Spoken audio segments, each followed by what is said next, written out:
Motor manufacturing company Ford has announced a 5.2 billion rand investment towards the manufacturing of plug-in hybrid vehicles as a first move towards electric cars manufacturing in South Africa. Ford joins the likes of Benz South Africa and Toyota that are already producing hybrid cars in the country, mainly for the export market. Now, this also comes at a time when South Africa is still working on electric vehicles incentives and legislation that speak to energy vehicles. Lack of government policy uncertainty on the adoption of electric vehicles in South Africa could threaten the country's vehicle export market, with some of our major market planning to outlaw internal combustion engines from 2035. SABC News economics reporter Katlego Legodi has more for us.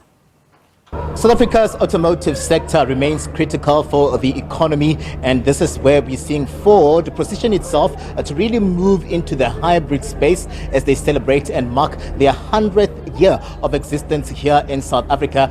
This is where they're talking about investments today as they try to move a hybrid at a time when South Africa's government works to ensure that there's policy and legislation in place that will make way and incentives in place for those that will be purchasing a hybrid or electric cars. I'm going to bring into the conversation now Neil Hill, who's the president of Ford Africa, who joins us today to just let us in on the movement. We are seeing Ford talking about billions in investments here where they'll be going into the hybrid space, some of the money, and also we're seeing you move towards the electric space as well as Ford in terms of your innovation. Just welcome to the SABC. Let us in on some of these investments that you announced today. Oh, thank you very much for the opportunity. So the announcement we made today is about the introduction of the production of a plug-in hybrid electric vehicle built on our Ford Ranger platform in South Africa. It's a 5.2 billion rand investment, and this is on top of the 30 billion rand that we've invested in South Africa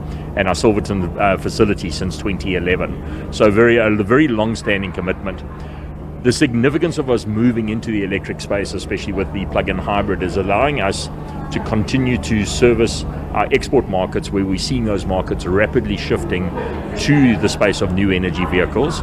And this is absolutely critical for the automotive industry to remain relevant and really allowing South African built vehicles to compete on those global stages. I mean, this coming at a time, Neil, when South Africa is also working around legislation to ensure that at least when the automotive sector moves into that particular space, there's legislation, there's protection, and there's protocol that really gives way for the sector to operate in a way that there won't be shortcomings there. What do you make of where we are right now, and what is your understanding of South Africa's movements around this particular space? So we as the automotive industry, and specifically NAAMSA, have been engaging very extensively with the government in terms of helping to formulate a policy that allow us to really protect a very important part of our manufacturing base in South Africa. The automotive industry is a key contributor to South Africa.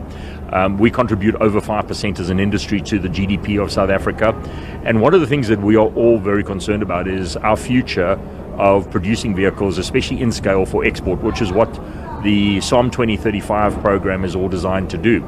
So the engagements we've been having with government are really about trying to get clarity and work with them to formulate a strategy that says we can continue to be a key player in the South African economy and a key player in the automotive production space globally, where South African built vehicles, which are really very, very well accepted globally, will continue to find their way to offshore countries, whilst we continue to serve our South African consumers.